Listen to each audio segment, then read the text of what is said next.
저는 오늘 갈라디아서 4장 12절로부터 20절까지 말씀을 가지고 해산의 수고라고 하는 제목으로 갈라디아서 강의 11번째를 여러분들과 함께 은혜 나눠보려고 합니다. 사람이 생명 하나를 얻기 위해서 얼마나 수고를 해야지만 생명이 하나가 태어납니까? 살이 찢어지고 물과 피를 쏟아야지만 비로소 생명 하나를 우리가 얻을 수가 있는데, 이와 마찬가지로 우리 영혼 하나를 구원하는 일에 있어서도 하나님께서는 우리에게 해산의 수고를 해야지만 영혼을 구할 수 있는 그런 권세를 우리에게 주셨다, 이렇게 말씀하고 있는 것입니다. 이렇게 영혼 하나하나가 우리 하나님 앞에는 천하보다도 귀하다, 이렇게 말씀하고 있지 않습니까? 이렇게 우리의 육신의 생명도 참으로 귀중하고 영혼의 생명도 이렇게 귀중하지만은, 지난 1976년도 6월 27일 날 아마 여러분들 지금도 기억에 생생하실 겁니다. 새벽녘에 저 아프리카 우간다에 있는 그 엔테베라고 하는 그 도시에, 엔테베 공항에 이 이스라엘 그 특공대가 기습 공격을 해가지고 마침 그 에어 프랑스를 타고서 그 비행하는 그 비행기를 공중에서 납치해가지고, 그래서 지금 우간다 엔테베 공항에다가 강제 비자 착륙을 시켜놨잖아요. 그래서 그 테러범들이 이스라엘 정부하고 타협을 하는 거죠. 만약 이 무슬림 그 테러리스트들이 지금 감옥마다 갇혀 있는데, 이 테러리스트를 다 그 죄수들을 풀어주지 않을 것 같으면은 이 이스라엘 사람들 102명을, 그래서 나머지 나라 사람들은 다 석방을 시켜주고 이스라엘 사람들 102명만 지금 억류하고 있는 거죠. 이 102명을 이 우리의 그 테러범들하고 맞바꾸자 하고서 이렇게 제안을 한 거죠. 언제까지? 6월 27일까지 그렇게 시한을 갖다 우리 테러범들이 정해놨습니다.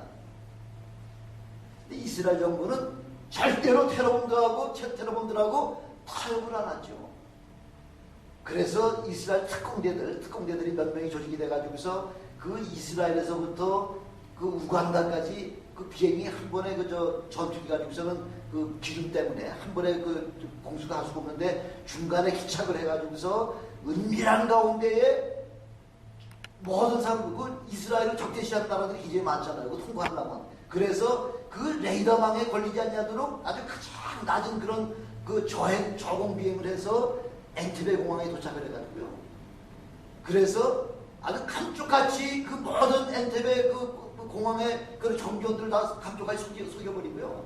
거기 인질범 120명이 지금 가둬져 있는 거길 들어갔다는 거죠. 누가 인수를 했느냐 하면은 그 네탄야후 중령이라고 하는 사람이 제일 선두에서 들어갔다는 거예요.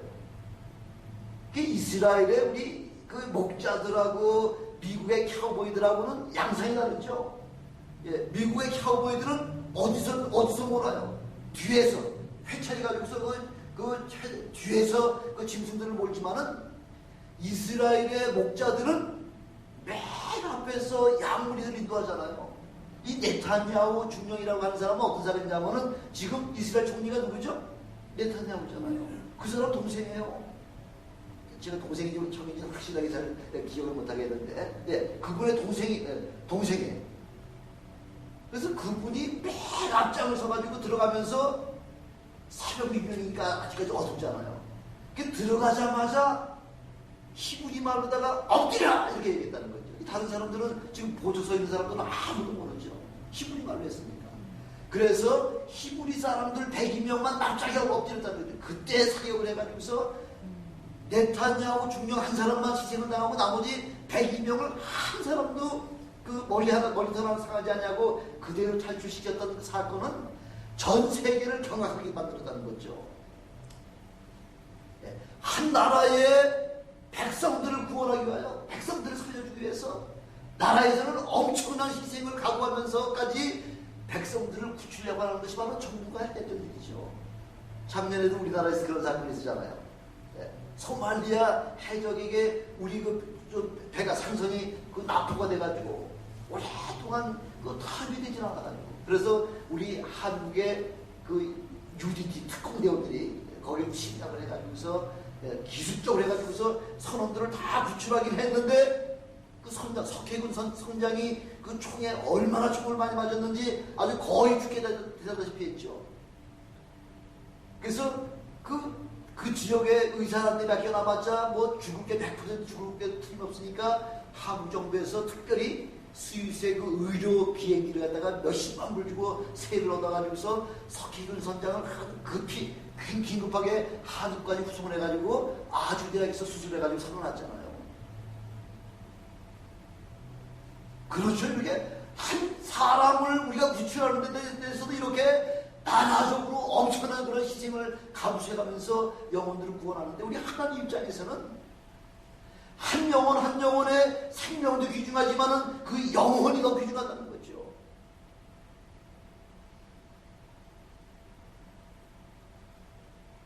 그래서 사도 바울은 예수님께서 그 구원의 은혜에 그 은혜로 구원해 주신 그 은혜가 너무 감사해서 사도 바울의 일평생의 삶은 어떤 삶이에요? 어떤 마음의 삶이에요?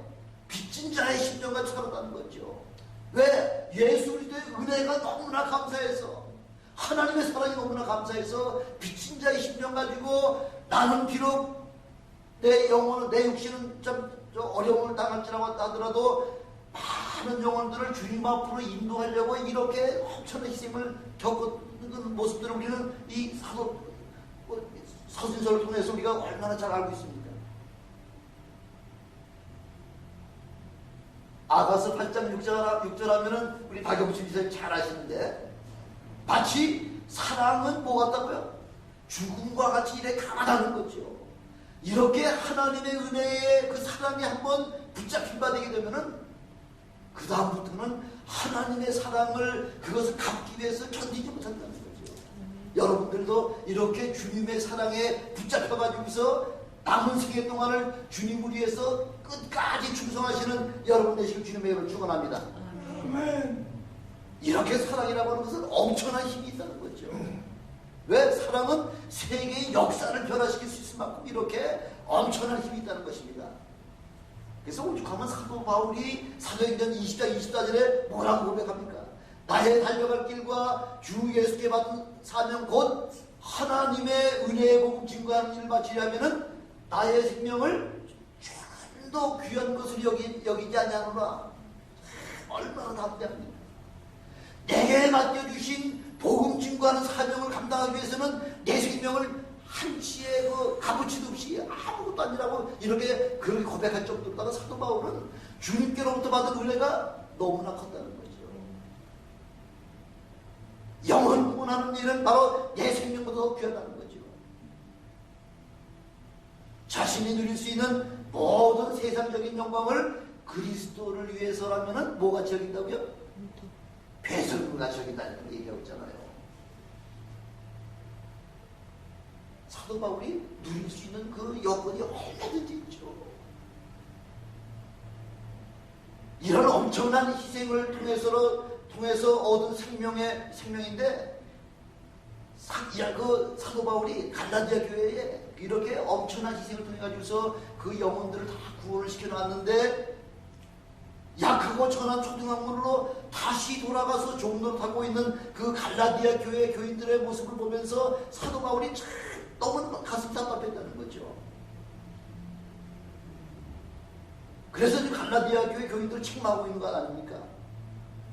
첫사랑의 그 감격을 잊어버렸기 때문에 그래서 지금 말씀하고 있는 것입니다. 그래서 첫 번째는 첫사랑을 회복하라는 거죠. 우리가 오늘 9절 10절을 안 읽었습니다만 9절에 보니까 첫사랑을 회복하라는 거예요.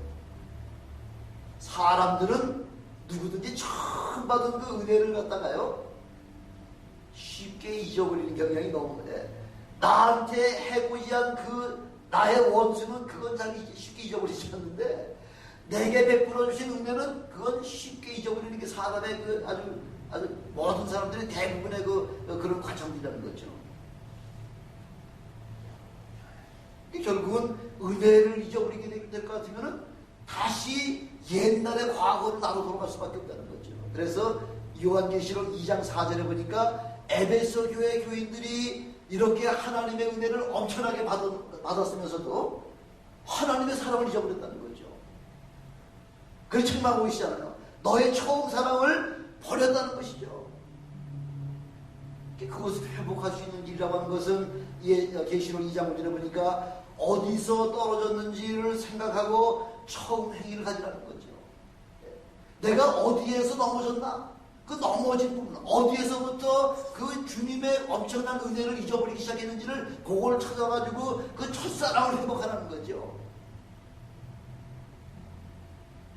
그래서 요즘도 우리가 무슨 어떤 일을 하다가, 어떤 정당도 마찬가지고 뭐 어떤 일을 하다가 일이 잘 안 되고 꼬이게 되면 어떻게 해요? 처음 시작할 때야 그 의도가 얼마나 좋습니까?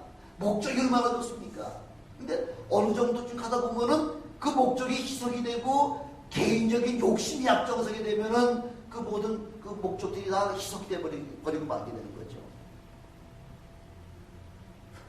그때 어떻게 하라고요? 처음 초심으로 돌아가는 거죠. 첫 발부터 다시 생각하면서 다시 시작하는 거죠. 성경에 그 주님의 은혜를 체험하면서 끝까지 주님의 은혜를 잊어버리지 않는 사람 있잖아요. 어떤 사람이죠? 어떤 사람 있나요? 막달라 마리아죠. 예.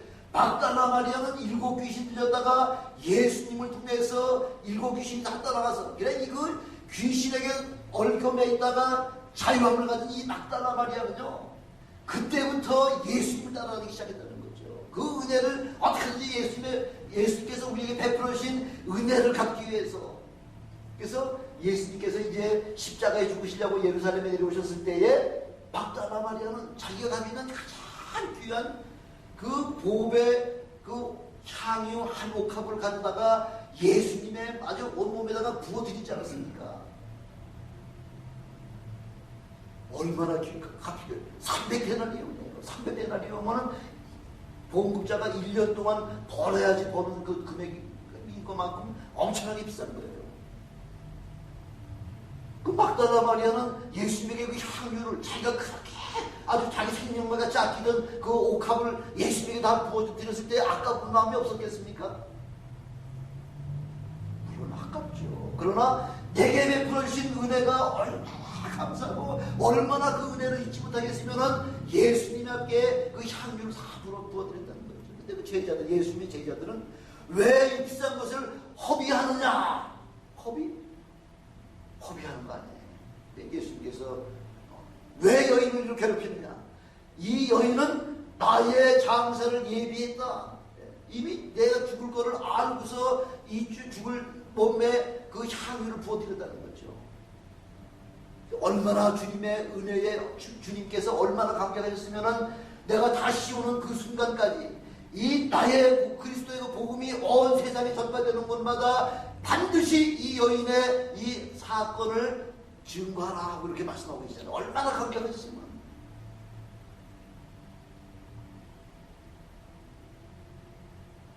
그거가 끝난 거 아니잖아요. 예수님께서 모진 배를 만들어가지고 온몸에, 제가 엊그저께 또 보니까 또 그 무슨 영화죠?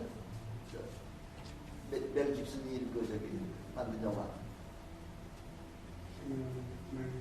네, 그 영화는 이제 그 영화는 예수님 십자가 사건을, 십자가 사건을 이제 만들어 놓은 건데, 예, 그걸 보는데 채찍을 수없이 그래서 나무에다가 시험 삼아 그 채찍을 하다 이런 책상을 다 치니까 나무에 그냥 그 앞에 그 깡통이가 다 베낀 정도다가 이렇게 엄청난 매를 학자들이 의하면 약 100개 정도 맞으셨다는 거죠. 주님께서 온몸이 감각이 다 찢어지고 그 몸 가지고 또 그 엄청난 십자가를 짊어지고 골고다까지 올라가는 도중에 3번이나 넘으셨잖아요. 넘어질 때 막달라 마리아가 쫓아가서 수건 가지고 예수님의 그 피 묻은 얼굴에 피가 남자죠. 그 피 묻은 얼굴을 그 막달라 마리아가 얼굴을 닦아주는 장면이 나오는데 그걸로 다 끝나지 않았잖아요. 그렇게 예수님께서 고난받을 때에 고난에 함께 동참한 것뿐만이 아니라 예수님이 십자가에 다 죽으시고 장사 이제 그 돌무덤에 무덤에 장사를 지내고 났을 때에 안식일날은 뭐 여자들이고 남자들이고 뭐 멀리 가지 못하죠. 5일 이상을 가지 못하니까 안식일날 회당에 가지 않냐고 엉뚱한데 무덤에 가면 큰일 나는 거죠. 그래서 안식 후 첫날 새벽 미명에 그 예수님의 무덤 중에는 지금 온갖 병력들이 다 지금 뒤에 둘러앉아가지고서 지금 그 예수님의 시체를 훔쳐갈까봐 지금 경계하고 있잖아요. 여자들 몇 명이서 그 무덤의 새벽에 캄캄한데 그 무덤을 찾아가가지고 왜? 예수님의 무덤 속에 이 향유를 좀 더 좀 넣어드리려고 예수님의 그 무덤에다 그 향유를 그걸 넣어드리려고 그 들어가는 그 탐장 지금 예수님께서는 지금 혹시라도 잡혀가지고서 죽을까봐 지금 문을 꺽꺽 걸어다니고 다 지금 숨어있는 반인데 여인들은요 그렇게 하지 않아요.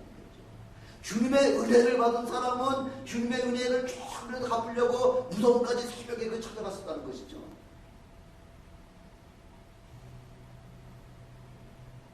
이 여인들이 걱정한 게 뭐예요? 아유, 그래, 우리가 이렇게 가져가는데 누가 예수님의 그 무덤을 막아놓은 그 돌을, 바위를 불러줄까? 그게 걱정이었었던 것이죠. 그러나 이 현장에 가보니까 이미 바위는 그 무덤을 막았던 바위는 이미 옮겨져 있고 그 안에는 아무도 없어요. 그때 마리아야 하고 뒤에서 부르는 소리가 났죠. 아마 그 막달라 마리아가 어디 신문 기자나 방송사 기자였었던 것 같으면은 세 인류 제일 최대의 특종 기사라만 저기 방송이 내버렸을 겁니다. 그러나 막달라 마리아는 예수님의 부활한 첫 번째 증인이 바로 막달라 마리아잖아요.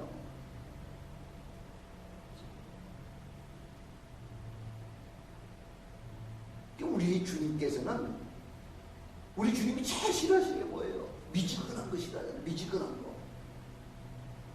그래서 요한계시록 3장 15절에 보니까 라오디아 교회를 갖다 책망하시는데 뭐 때문에 책망하냐면 내가 차지도 아니하고 덥지도 아니하고 내가 차든지 덥든지 둘 중에 한 가지 하라는 거죠. 그러면서 3장 16절에 보니까 미지근하면은 내 입에서 어떻게 하겠다고요? 토해내시겠다는 거예요. 버리겠다는 거예요. 차든지 뜨겁든지 둘 중에 한 가지 하라는 거죠.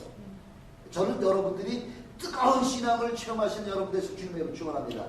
뜨거울 때에 예수를 위해서 죽도록 충성할 수 있는 거죠. 우리 한국이 그래도 70, 80년대까지 1970, 80년대까지만 하더라도 참 굉장히 뜨거웠었죠. 제가 80년도 여기 와보니까 뭐 얼마나 교회가 뜨거운지요. 어디 뭐 목사님이 어디 와서 부흥회 하신다면 거리 불문하고 큰 배 동원해가지고서 수십 명씩 가가지고요. 남의 교회 가면 그래도 체면상에 앞자리 못 앉잖아요. 저 뒷자리서부터 앉아야 되는데 체면 불구하고 맨 앞자리 뒷자리 세자리 뭐 이절 우리가 간 사람들이 다 축제하고 앉아가지고 은혜 받고 앉아가지고요. 영치 불구한 거예요. 왜? 은혜 받은 사람 더 은혜 받으려고, 더 축복 받으려고. 저 사람이 받는 거에 계시면 내가 먼저 받아야 돼. 내가 받아야지만, 내가 은혜 받아야지만 남에게 증거할 수 있잖아요. 은혜 받는 일에는 영치 불구하고 은혜 받아야 된다는 거예요. 체면체면이가 웃기는 소리예요. 안 되는 소리예요. 근데 지금 한국교회가 지금 얼마나 지금 어렵게 되어 있습니까? 어렵게 된다고 하면 그 이유는 어디에서 나와요? 어디 보면 알 수 있어요. 뭐 보면? 크리스천 수가 계속 1200만이었던 그 크리스천이 지금 800만밖에 안 된다는 거잖아요. 식었다는 얘기죠. 은혜가 식었다는 얘기죠.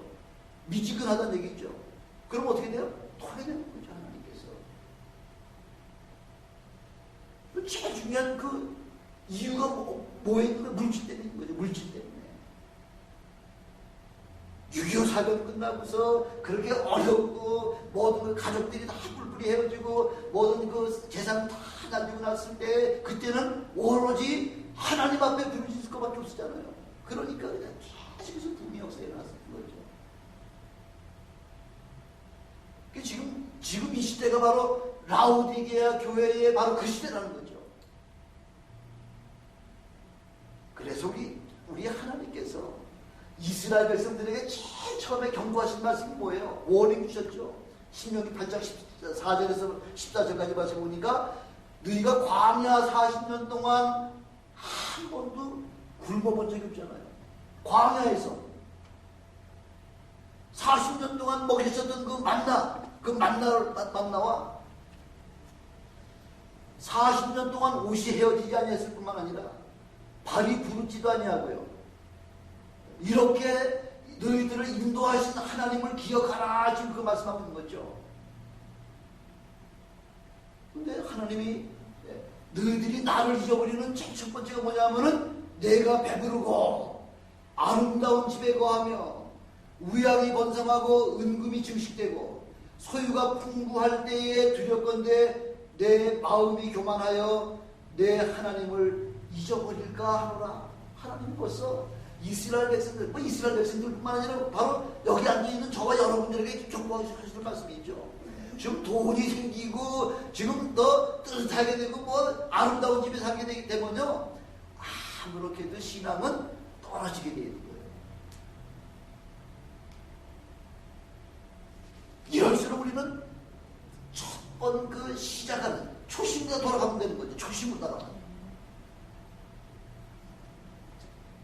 그래서 6.25 사변이라고 하는 것은요, 우리 대한민국의 뭐 5천년 역사 가운데 가장 힘들었던 그런 동족 간의 그런 전쟁이었었지만, 그러나 그럼에도 불구하고 6.25 전쟁은 우리 민족의 역사하신 하나님의 그 엄청난 그 구원의 계획이 우리 민족을 통해서 이루어지게 만들어 놓으셨다는 것이죠.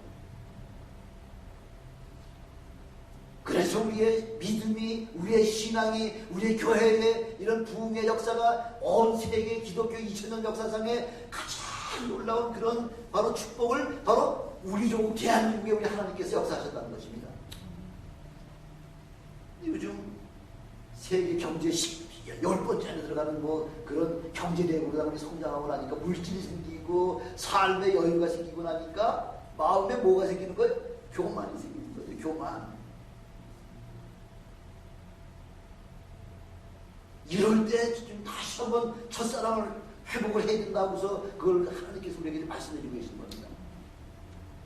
그래서 구약 성경에 보면요, 특별히 그 사사기에 보면은 이스라엘 백성들이 하나님 앞에 열심으로 믿음으로 살려고 할 것 같으면은 하나님께서 엄청난 축복을 해주시는데, 근데 조금 좀 먹을 것도 좀 든든하게 좀 넉넉하게 생기고 하고 나면은 뭘 자꾸 뭐 하나 이스라엘 백성들이 제일 하나님을 그 화나게, 하나님을 그 아주 좀 화나게 하시는 그 사건이 어떤 사건이에요? 우상숭배라는 거죠. 이방신을 바알과 아스타로 그 신들을 자꾸 섬기면서 그러면서 딴짓을 하는 거죠. 그걸 갖다 뭐라 그래요? 음행한다잖아요. 음행한다고. 그럴 때마다 하나님께서는 이스라엘 백성 그 이웃에다가 뭘 넣었어요? 블레셋을 주시고요, 암몬을 주시고, 모압을 주시고, 저 애굽을 주시고, 저 여러 나라들을 아수르와 바벨론을 주위다 두셔가지고 이스라엘 백성이 하나님 앞에 믿음으로 제대로 살지 못할 때마다 그 사람들이 눈에 가시 노릇을 만들어야 하겠다는 거예요. 옆구리에 가시로다가 그 옆에다 두셨다는 거죠. 그 사사기 그 역사가 맨 그거 아니에요. 하나님 앞에 바로 서면 축복이고, 하나님을 떠나서 우상 숭배하면은 하나님께서 이방들을 통해 가지고 계속해서 이스라엘 쳐가지고서 몇십 년 동안 노예를 만들어 가지고서 그 곡물을 바치게 만들어 놓고요.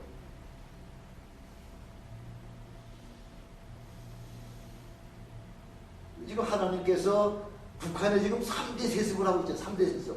김일성이, 김정일이, 김정은, 이렇게 3대 세습을 갖다가 지금 하고 있는 이유가 그 지도자도 악한 지도자도 누가 세우신 거예요? 하나님이 세우신 거예요. 이미 우리는 이스라엘의 과거의 역사를 통해서 부요하게 되면은 하나님을 잊어버릴까, 하나님 벌써 염려하셨던 그 사건이 바로 한국에 나타났다는 거죠. 그래서 북한을 계속 북한이 지금 남한에 대고서 공갈치고 있잖아요. 서울을 아주 불바다로 만들어 놓겠다. 그러니까 믿음의 사람들이 지금 전부 다 기도원들마다 그냥 하나님 앞에 부르시는 그 기도 소리 때문에 하나님께서 지금 한국을 유지시켜 주시는 것이죠.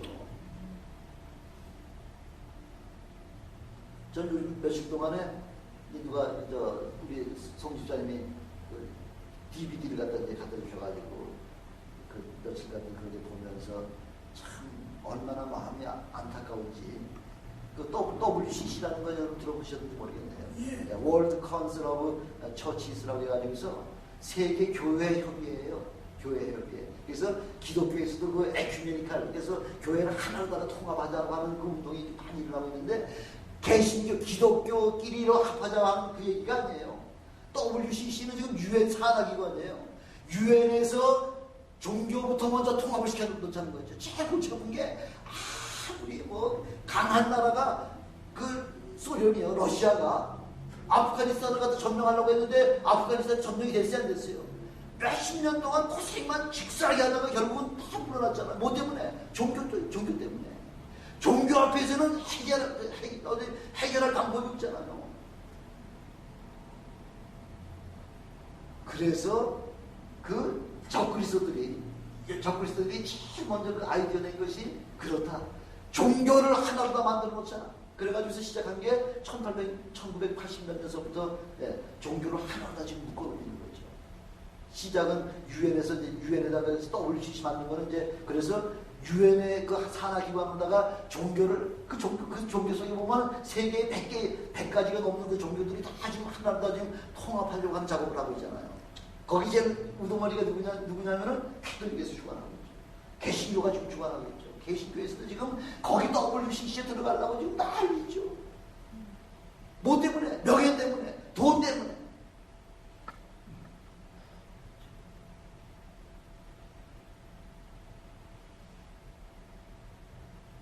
그 보니까 그 기독교 대표로 나온 사람이 뭐 성령이여 하면서 모든 종교가 다 하나 되게. 그래서 그 사람들이 요구하는 좀 목표라는 건 뭐냐면 피스예요, 피스. 얼마나 좋습니까? 또 이 자선단체, 자선을 해가지고서 많은 사람들에게 그 인정을 나눠주고 도움을 주가는 그 구제와 자선을 통해가지고서 그 교회를 하나로 더 만들어 놓으려고 하는 거예요. 이게 사람이까지 아주 인본주의 아주 극치. 최고죠. 너무 좋죠. 어떤 보니까 중들이 거기 보니까 중들이 십자가를 등에다 짊어지고 또 어떤 다른 사람은 또 거기다가 저기 부처 등에다 짊어지고 어떤 사람은 또 단군을 또 등에다 짊어지고서 국토를 횡단한다고 해가지고서 쭉 하는 거예요. 그래서 사람들이 보면 야 멋지다. 종교가 서로 내 종교가 옳고 너 거는 틀리고 내 거 옳다고 이렇게 싸움만 하더니 이제는 기가 막히구나. 그게 인본주의라는 거죠. 사람 결국 멸망시키는 거예요. 그래서 사도 바울이 뭐라고 얘기해요? 너희가 어찌 성령으로 시작했다가 육체로 맞추려 하느냐. 그런데 우리에게 책망하고 있잖아요. 다른 이로서는 구원이 없나니 천하 인간의 구원을 얻을 만한 다른 이름을 우리에게 주신 적이 없다 하고 분명히 말씀하셨는데 거기 지금 아주 대표적으로 활동하는 사람이 누구냐면요, 문선명이 셋째 아들. 거기 종교 통합에 보면 여쪽에 여호와의 증인 들어가 있고요. 그 다음에 통일교가 들어가 있고요. 뭐 마호메 들어가 있고 뭐 또 캐톨릭, 천주교, 천주교, 기독교, 뭐 별의별 거, 불교 다 모습이 다 들어가 있어요. 100가지가 넘으니까. 너도 오케이, 나도 오케이, 다 에브리바디 오케이라는 거죠. 다 구원받을 수 있다는 거죠. 그래요? 아니에요. 그럴 수가 없어요. 세상 없어도 그럴 수가 없어요. 오직 구원은 예수 그리스도 외에는 다른 이름으로서는 구원받을 수가 없다고 한 것을 사도행전 4장 10절에 우리가 분명히 말씀해 주셨잖아요. 거기에 혼동되시지 아니하시길 주님의 축원합니다. 그래서 주님께서 사람들이 평안하다 할 때 주님 오신다고 우리 말씀하고 있잖아요. 디모데후서 4장 10절에 보니까 사도 바울의 동역자요 제자인 그 누구죠? 대마 같은 사람은 뒤끝 잘 사도 바울과 같이 동역을 잘 하다가 어느 날 은혜가 식어버리니까 세상이 그리워지는 거예요. 그래서 사도 바울이 대만은 이 세상을 사랑하여 나를 버리고 데살로니가로 갔고 하고 편지를 많은 사람들에게 편지를 하고 있잖아요. 안타깝다는 거죠. 어떻게 그렇게 하나님의 은혜를 체험한 사람이 다시 그렇게 세상에 죽을 수밖에 없는 세상으로 다시 돌아가느냐? 그게 좀 안타까워가지고 이렇게 좀 고백하고 있는 거죠. 두 번째, 우리 주님께서는 사도 바울이 뭐라고 지금 얘기하면 12절에 보니까 뭐라고 얘기하죠?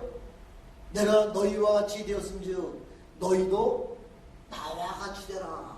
사도 바울이 아니 이렇게 다 대구리게 얘기하는 거죠. 너희들도 나같이인데 신앙의 교만입니까? 나 정도 신앙만 좀 대봐. 그거 좀 얘기하는 거 아니에요. 고린도전서 11장 1절에 보니까 내가 그리스도를 본받는 자가 된 것 같이 너희는 나를 본받아라 하면서 이렇게 말씀하는 거죠. 신앙의 교만에서 나온 말씀이 아니에요. 자신이 누릴 수 있는 자유가 얼마든지 있죠. 얼마든지. 그러나 내가 누릴 수 있는 자유라도 연약한 형제를 위해서는 내게 허락하는 그 자유까지도 다 포기하겠다는 얘기. 그런 사람을 찾겠다는 거죠. 그래서 고린도전서 9장 4절로 7절까지 보니까 사도 바울이 그렇게 얘기하잖아요. 아니 우리가 먹고 마시는 권이 없느냐? 여러분들이 먹고 마시는 권이 있듯이 나에게도 먹고 마실 수 있는 그 권한이 있다는 거죠. 다른 사도와 같이 특별히 걔는 베드로 아니야. 게바와 같이 나에게도 자매된 그 아내를 데리고 다닐 수 있는 그런 권한이 없겠느냐? 왜? 저 사람은 결혼 생활해가지고 부부가 같이 결혼 생활하면서 신앙생활 하지만 목회 사역하지만 나는 그런 권한이 없어서 내가 못하는 줄 아느냐? 그런 권한이 없어서 못하는 게 아니라 그렇게 하는 것보다는 독신으로 그렇게 섬기는 것이 훨씬 더 유익하기 때문에 그래서 나가 섬기는 거다. 그거 지금 말씀하고 계시는 거예요. 누가 자비량하고 병정을 다니겠느냐? 자기도 누가 군대 나가서 일할 사람이 누가 있겠냐는 거죠. 또 누가 포도를 심고 그 과실을 먹지 아니하는 사람이 있겠느냐? 누가 양떼를 치고서 그 양떼의 젖을 먹지 아니할 사람이 누가 있겠냐는 거죠. 자격이 있지만은 그러나 그 자격을 나의 것으로 사용하지 아니하겠다. 그렇게 얘기하는 거예요. 그래서 내가 이렇게 하나님 앞에 거룩하게 살려고 나의 모든 자유를 다 포기하면서 살려고 한 것 같이 너희들도 너희에게 주어진 자유를 포기하고 나와 같이 살자. 그런 말씀이에요.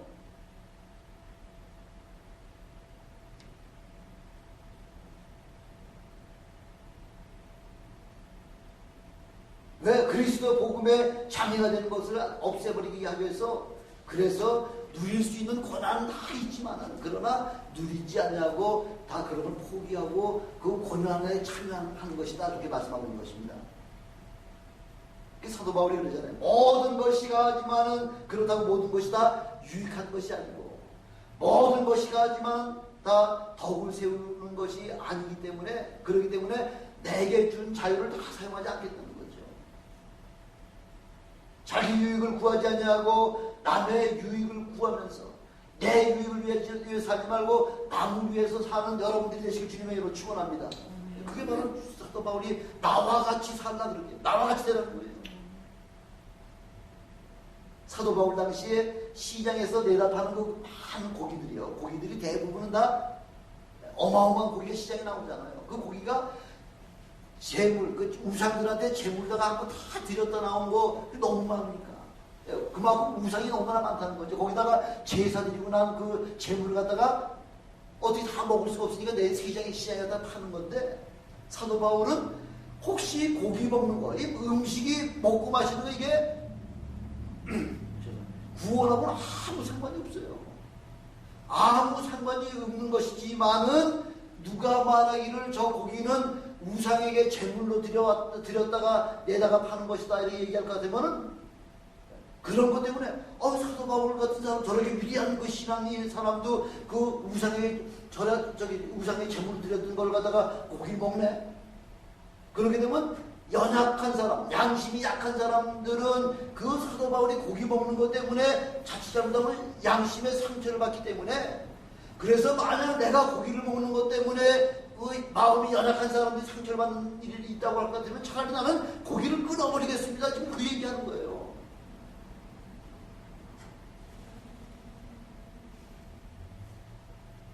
여러분 신앙 때문에 고기 끊어버릴 수 있어요. 힘들잖아요. 고기가 먹고 싶은데 왜 안 먹을 수가 있나요?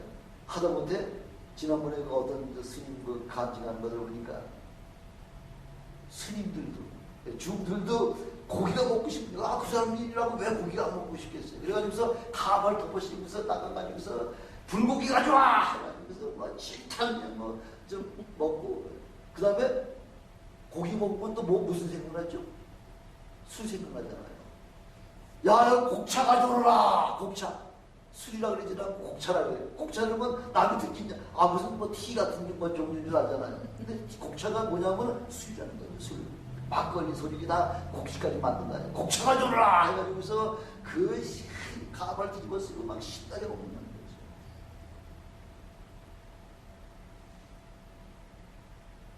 그 사람들이, 성도들이, 신도들이 알면은 그게 은혜가 되겠습니까? 차라리 우리는 좀 고기 먹어 하고서 고기를 아주 고기 졸다가 터놓고 먹든지 우린 결혼해 하고서 결혼을 해버리든지. 우린 결혼 안 해 하고서는 뒤에 가서 또 이상한 짓들을 다 하잖아요. 제가 남미 쪽에 가보니 우리 박성준 목사님은 다 아시겠지. 남미 쪽에 가보냐 그 오래된 그 천주교 캐톨릭 그 지하실에 가면 다 이런 어린 아이들 뼈가 이게 수많이 쌓여있어요.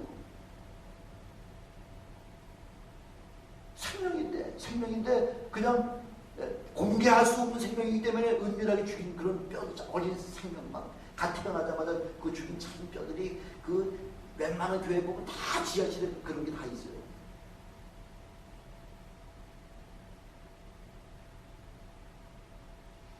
그래서 그거는 결국은 그런 것 때문에 사람의 그 믿음의 시험을 하게 되면 차라리 그런 거 하지 말라는 거죠. 여러분들은 신앙생활을 하는데 어떤 사람을 제일 닮고 싶어 하십니까? 롤모델이라 그랬죠. 멘토라 그랬죠. 여러분들 신앙에서도 어떤 그런 멘토가 되는 롤모델이 되는 사람을 그 사람을 나의 그 믿음의 그런 나 선배보다 생각하면서 그런 삶을 사시는 그래서 사도바울 같은 물반을 생각합니다. 그래서 그런 멘토가 여러분들 가운데 한 분씩 있으시기 주님을 축원합니다. 그래서 세상에서는 잘난 척 해야 되고요, 허풍을 떨어야 되고요, 또 좋은 차 타고 다녀야지. 한국 같은 데서는 호텔에서도 좋은 차가 와야지만 뭐 격리하고 문 열어주면 하지 큰 차 오면은 아예 근처에 들어오지도 못하게 아주 파킹해서 들어오지도 못하게 한다 그러더라고요. 사도 바울이 그러잖아요. 고린도후서 12장 1절에 보니까 원컨대 너희는 나의 좀 어리석은 것을 용납하라. 청컨대 나를 용납해다오 하고서 그렇게 우리에게 외치고 계시잖아요. 믿음에 사는 사람들은요, 때때로 좀 손해도 좀 봐야 된다는 거죠. 억울한 일도 좀 당해야 된다는 거죠. 눈이 빨딱빨딱 해가지고서 절대 내가 당하나 봐라 해가지고서 해가지고서 그렇게 아주 너무 매끄럽게만 한다고 해가지고 좋은 것이 아니라 사도 바울은 내가 좀 어리숙한 것 때문에 저 사람이 그래서 좀 많이 배운 사람들한테는 많이 배운 사람하고 그렇게 상대를 하고요. 없는 자가는 없는 자가 상대를 하고요. 또 노예한테 가서는 노예는 아니지만 노예와 같이 생활하고요. 율법 있는 자들에게는 나 율법 있는 자가 아니지만 율법 있는 자가 생활하고요. 예. 복음 있는 사람들에게는 복음 있는 자와 같이 그렇게 그때 그 환경에 따라서 그 사람들의 환경에 맞춰줘가면서 그 사람 영혼들을 구원하라 이렇게 말씀하고 있는 거죠. 그게 바로 테크닉이에요. 테크닉. 안 돼! 그건 안 돼! 하고 내가 아주 그냥 두모 자르듯이 그렇게 탁 잘라가지고 얘기하는 게 아니라 그럴 필요 없다는 거죠. 그래. 당신 말도 맞지만은 그러나 이렇게 해가지고서 그렇게 구원받는 일로다가 유도하는 것이 그게 테크닉이에요. 그런 여러분 되시길 주님의 축원합니다. 세 번째 19절에 보니까 해산의 수고를 하라. 우리 육신의 그 생명을 하나 얻는데도 살과 피와 그 물을 쏟아야지만 생명 하나를 얻는다 그러잖아요.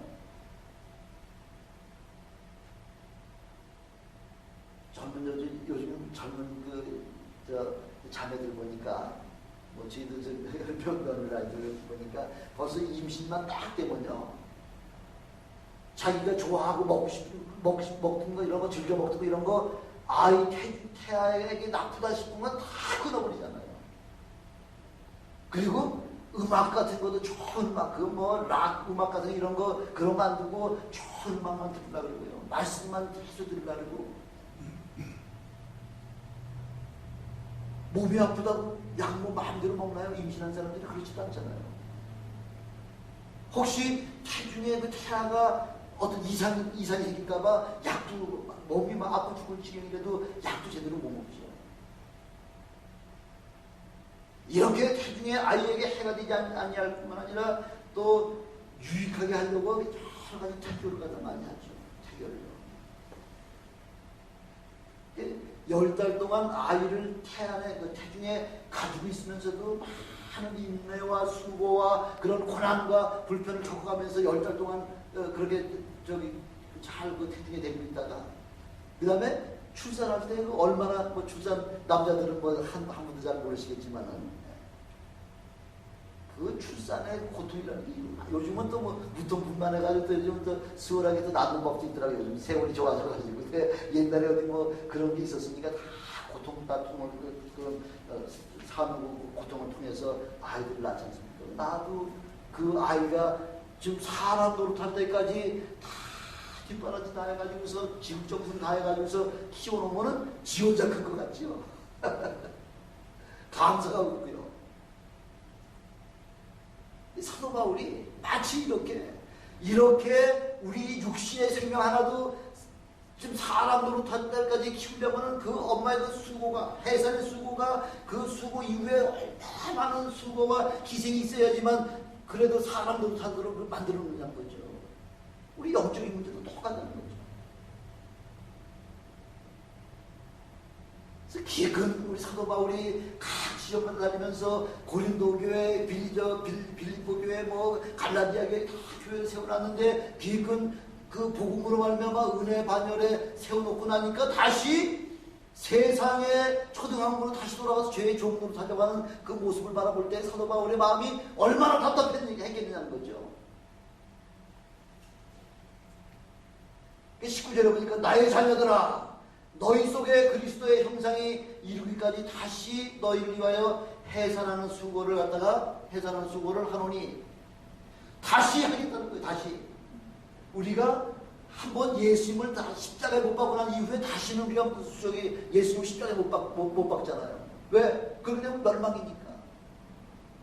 그러나 이렇게 믿다가 다시 세상으로 나간 그런 사람들에게는 다시 해산하는 수고를 통해서 주님 앞으로 다시 인도하기를 원한다. 지금 그걸 말씀하는 거죠.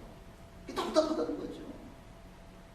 그래서 우리가 다음 시간에 이제 우리가 상고하는 거겠지만 20절 이후에 21절을 보면은 그래서 사도 바울은 율법은 거기서 구체적으로다가 마치 시내산에서 나온 그런 하갈에서 난 그 이스마엘과 같고 하면서 그 구체적으로다가 누가 어머니고 누가 자녀가 아닌 그걸 자녀를 갖다 얘기하면서 또 자세하게 설명을 해주고 있는 것이죠. 우리 주변에도 틀림없이 대마 같은 사람이 있었을 겁니다. 은혜를 받고서 세상이 좋아가지고 또 세상으로 뛰어나간 사람들이 꽤 됐죠. 많죠. 그런 사람들 찾아가지고 주님 앞에 다시 해산하는 수고를 통해서 주님의 교회에 인도해 오시기를 주님의 이름으로 축원합니다. 그게 바로 우리에게 사도 바울이 오늘 다시 한번 해산의 수고를 우리에게 지금 증거해 주심으로 말미암아. 그래서 아직 주 예수 그리스도를 은혜를 모르는 사람들에게는 그 해산의 고통을 통해서 그리스도에게 인도하게 하시고 또 믿다가 다시 세상을 나간 개마 같은 사람들이 우리 주위에 있으면 그런 사람들을 통해서 다시 한번 해산의 수고를 그렇게 통해서 다시 한번 구원의 반열에 참여시키는 저와 여러분 되시길 주님의 이름으로 축원합니다. 기도하시겠습니다. 전능하신 아버지 하나님 감사합니다. 아버지 하나님 저희들 참으로 세상적으로 생각하면은 참으로